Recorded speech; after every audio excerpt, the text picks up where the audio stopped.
Em 1959, um grupo de montanhistas formado por 9 jovens russos, sendo 7 homens e 2 mulheres, saiu para uma expedição de esqui nos Montes Urais, na Rússia, que na época fazia parte da União Soviética. Durante o caminho traçado, um dos montanhistas sentiu fortes dores e decidiu retornar e abortar a expedição. Porém, ele não sabia que nunca mais veria seus colegas novamente. E aí, já sabe desse mistério?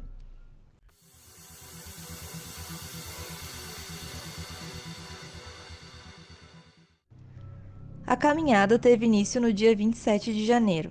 Os próximos 5 dias foram bem documentados pelos presentes em fotos e diários, encontrados após a morte do grupo. Além disso, um dos estudantes, Yuri Yudin, acompanhou o começo da jornada, mas decidiu voltar para casa por problemas de saúde. Os estudantes registraram que no dia 1º de fevereiro as condições meteorológicas pioraram muito. Ventos fortes atrapalhavam a visão e estavam confundindo o caminho do grupo. Por isso, eles decidiram acampar naquele dia para esperar o clima melhorar. Montaram uma barraca aos pés da montanha, na região Mansi, que, se traduzindo o nome, significaria Montanha da Morte na língua nativa. Por volta da meia-noite, o grupo simplesmente desapareceu. A última coisa que se soube com toda certeza dos montanhistas foi que algo inesperado e até agora desconhecido levou que os jovens cortassem a barraca pelo lado de dentro e escapassem para um bosque que ficava a mais de 1 quilômetro de distância, sem a roupa adequada, com temperaturas extremamente baixas e fortes ventos pelas costas. 26 dias após o sumiço dos montanhistas, uma equipe de busca encontrou os primeiros corpos congelados, em condições bizarras. Todos estavam espalhados a distâncias consideravelmente grandes do acampamento. A barraca estava rasgada e todos os pertences dos esportistas haviam sido simplesmente abandonados dentro dela, incluindo itens essenciais para encarar o inverno russo, como sapatos, por exemplo. 2 dos corpos dos montanhistas estavam em uma floresta a 500 metros do acampamento e não exibiam sinais de violência. Mais 3 corpos foram localizados no meio do caminho entre a mata e o acampamento, em posições que sugerem que estavam tentando retornar à barraca quando faleceram. Também não havia traumas ou indícios de luta. A causa da morte de todos foi registrada como hipotermia. Naquela noite, a temperatura fazia menos 25 graus. A busca pelos últimos 4 durou mais de 2 meses, e quando eles finalmente foram encontrados, enterrados sob grossas camadas de neve, a investigação virou de ponta cabeça. 3 deles tinham sinais muito claros de violência extrema, além de ferimentos incomuns, como a língua ausente ou os olhos fora de órbita.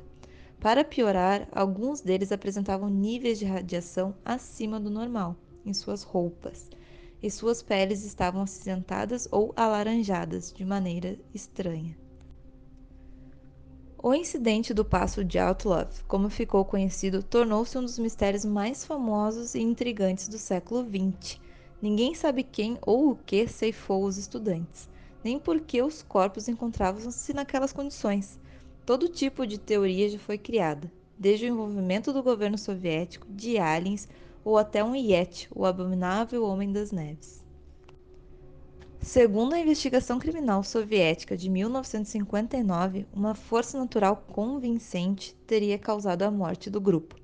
Apesar dessa conclusão, o governo russo nunca apresentou provas nem explicou com clareza o que tinha ocorrido. Alguns meses depois, o caso foi arquivado e o acesso à área do incidente foi proibido durante vários anos.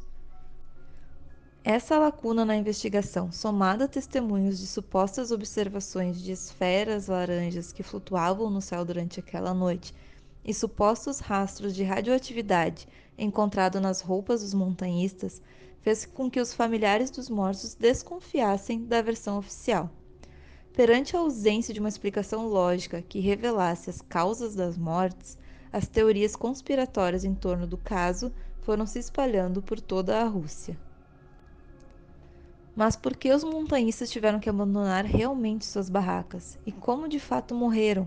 Numa decisão sem precedentes, o Ministério Público da Rússia decidiu reabrir o caso em 2019.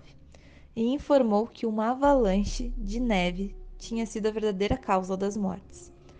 A explicação, porém, mais uma vez, não foi suficiente para os poucos familiares das vítimas que ainda estão vivos, nem para centenas de curiosos que viajam anualmente ao local dos fatos. Diante da nova hipótese oficial, os incrédulos expuseram argumentos que questionavam a possibilidade da avalanche. Ainda hoje há quem especule que a União Soviética esteja envolvida na morte, talvez por acidente durante os testes de algum tipo de arma, ou ataques de terceiros, como serial killers ou indígenas do povo Mansi.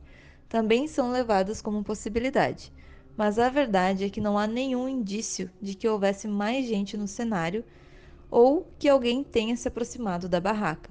Tudo indica que os exploradores saíram por vontade própria, fugindo de algo. Além disso, os nativos Mansi são pacíficos e nunca tiveram problemas com outros russos. Outra hipótese é que uma disputa de ordem romântica entre os membros do grupo tivesse levado a algum tipo de briga ou conflito generalizado, que terminou da forma mais bizarra possível. No campo mais sobrenatural, há quem especule o envolvimento de aliens e de criaturas místicas, como Yetis. E há até relatos não confirmados de avistamento de luzes no céu naquela noite. E aí, em qual vocês acreditam?